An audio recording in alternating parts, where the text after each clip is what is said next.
Bismillahirrahmanirrahim. Semuanya assalamualaikum warahmatullahi wabarakatuh.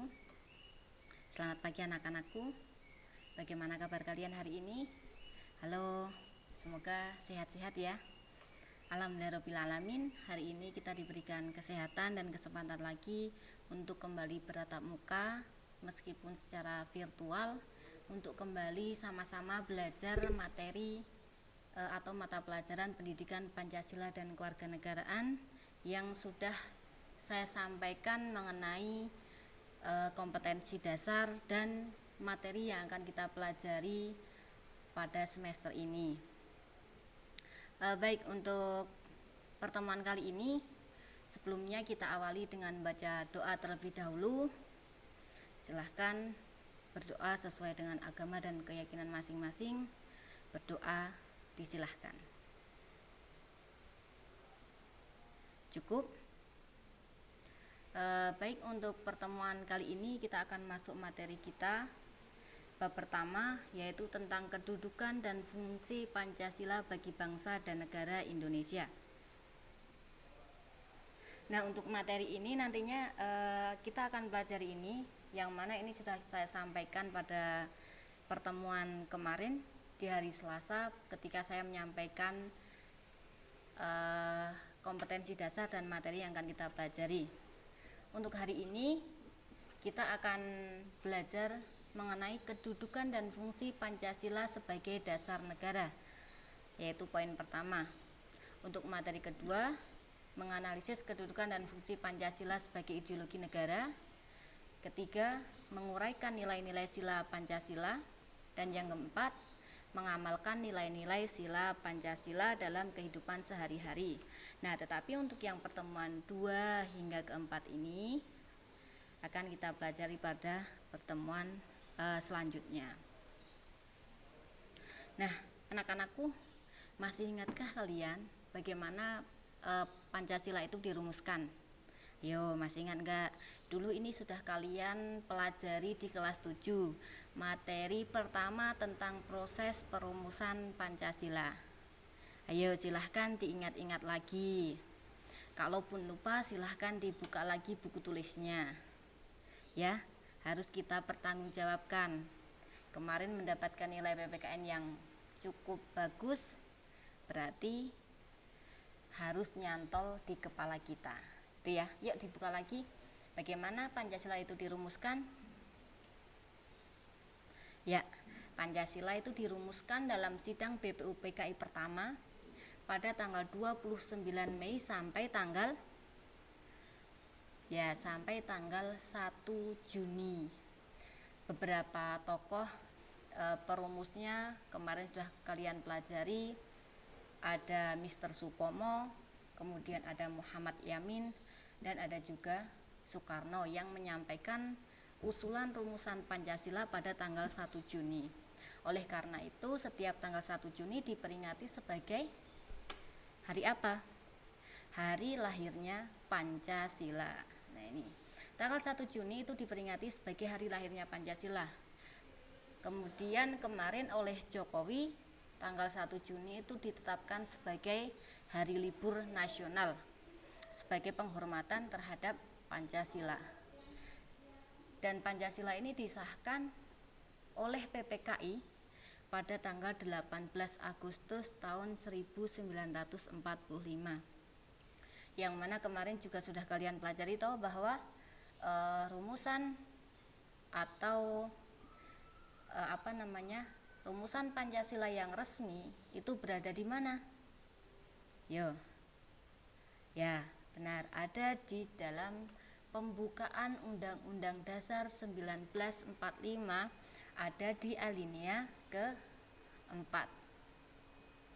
Yaitu mana? Dengan berdasarkan kepada ketuhanan yang Maha Esa, kemanusiaan yang adil dan beradab, persatuan Indonesia dan kerakyatan yang dipimpin oleh hikmat kebijaksanaan dalam permusyawaratan perwakilan, serta dengan mewujudkan suatu keadilan sosial bagi seluruh rakyat Indonesia. Nah, jadi semoga kalian ingat bagaimana proses Pancasila itu dirumuskan, kemudian nilai-nilai Pancasila yang ada. Semoga juga selalu kita amalkan dalam kehidupan kita sehari-hari, begitu ya. Nah, untuk mempelajari materi kita tentang kedudukan Pancasila, mari kita nyanyikan terlebih dahulu lagu Garuda Pancasila.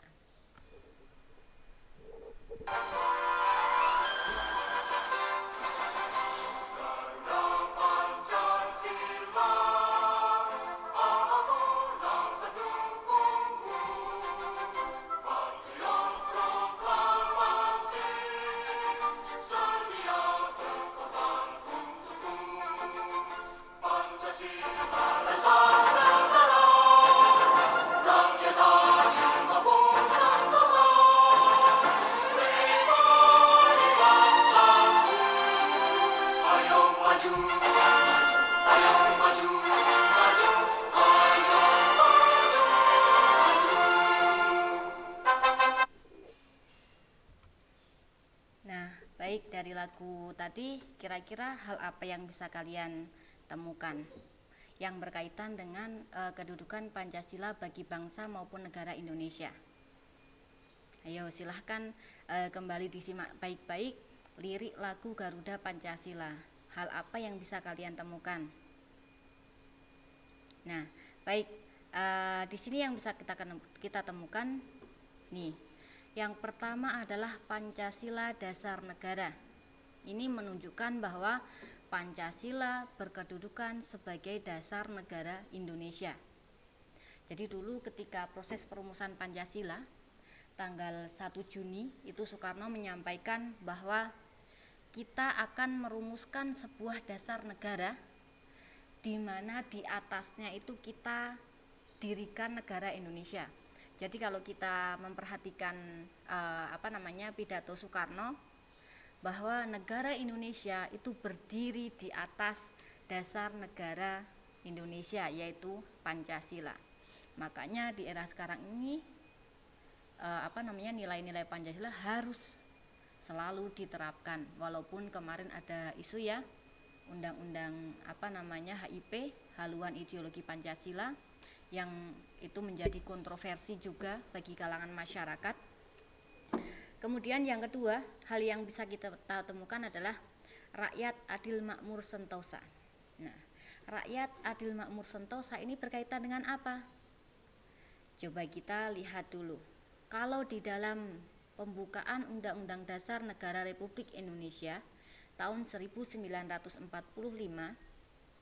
itu berada di alinea kedua, yaitu yang merdeka, bersatu, berdaulat, adil, dan makmur. Hal ini merupakan cita-cita bangsa Indonesia, yaitu untuk mewujudkan masyarakat yang merdeka, bersatu, berdaulat, adil, dan makmur. Jadi ini rakyat adil makmur sentosa itu berkaitan dengan cita-cita bangsa Indonesia.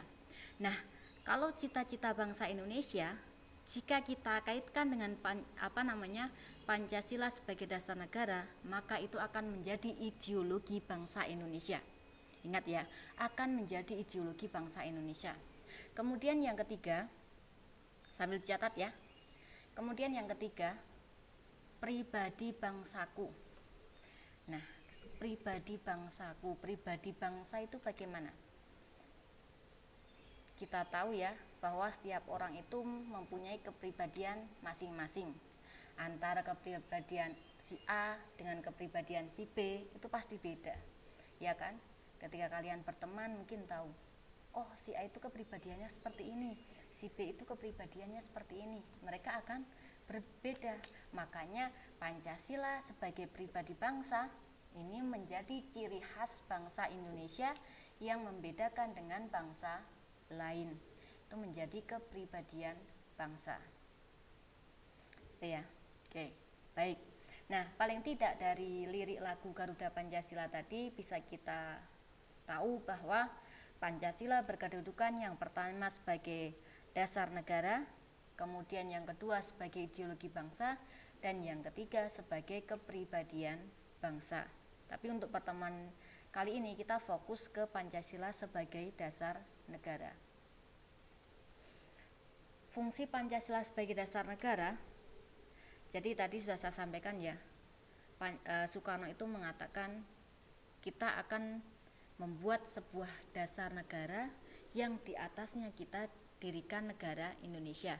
Maka berarti negara Indonesia ini dalam melaksanakannya harus berdasarkan nilai-nilai Pancasila. Nah, kalau kita perhatikan dari tahun 1945 hingga saat ini sudah berapa tahun? Nah, tetapi nilai-nilai Pancasila masih saja relevan, masih saja tetap bisa diberlakukan. Itu karena nilai-nilai Pancasila itu bersifat universal atau umum. Nah, Pancasila sebagai dasar negara itu berfungsi yang pertama menjadi dasar berdirinya negara Indonesia. Tadi sudah disampaikan ya bahwa negara Indonesia itu berdiri di atas dasar negara. Nilai-nilai Pancasila menjadi patokan berjalannya negara Indonesia. Selanjutnya, yang kedua, pedoman penyelenggaraan negara. Dalam menyelenggarakan negara oleh para pejabat itu juga harus berdasarkan nilai-nilai Pancasila. Agar apa? Agar penyelenggaraan negara itu sesuai dengan nilai-nilai Pancasila dan menjamin untuk kemakmuran, kesejahteraan rakyat yang sesuai dengan cita-cita dan tujuan negara Indonesia. Selanjutnya yang ketiga, Pancasila menjadi sumber dari segala sumber hukum di Indonesia. Nah, ini yang harus kalian perhatikan. Kalau sumber hukum tertinggi di Indonesia itu adalah Undang-Undang Dasar.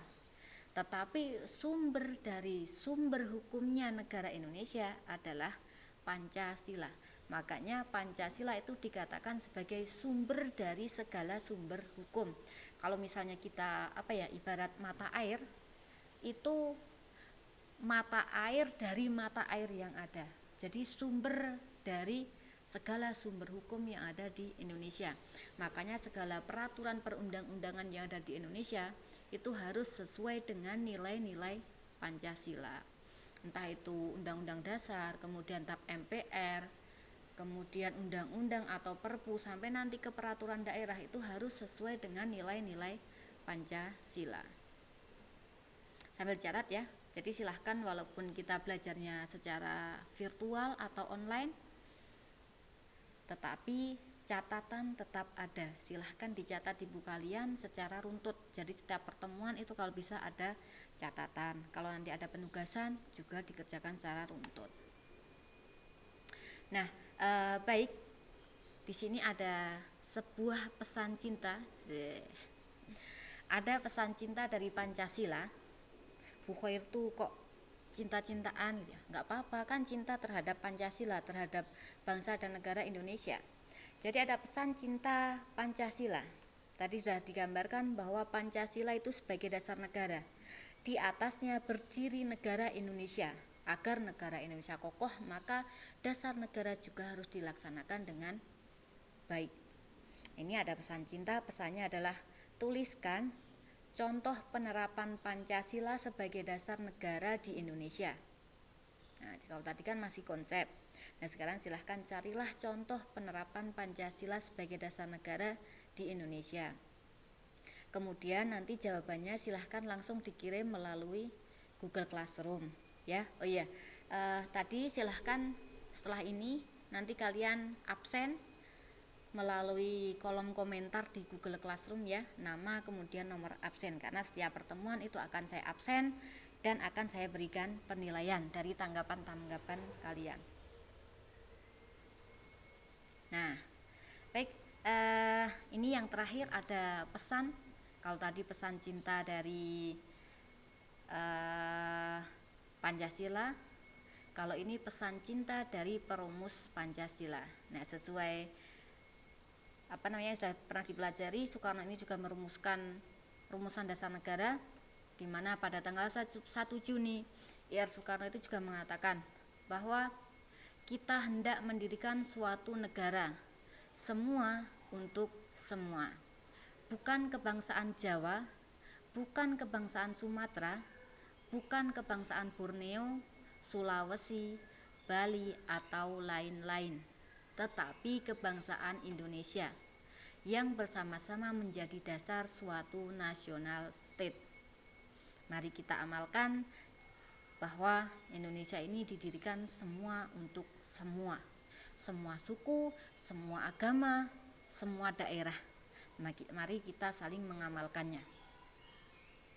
Nah, baik, pertemuan kita sampai sekian dulu. Jangan lupa tugasnya dikerjakan, tetap jaga kesehatan. Kalau keluar, patuhi protokol kesehatan. Semoga kita semua selalu terhindar dari pandemi COVID-19 ini. Amin. Baik, terima kasih. Demikian dari saya. Sampai jumpa lagi insya Allah pertemuan selanjutnya. Saya akhiri. Wassalamualaikum warahmatullahi wabarakatuh. Dadah.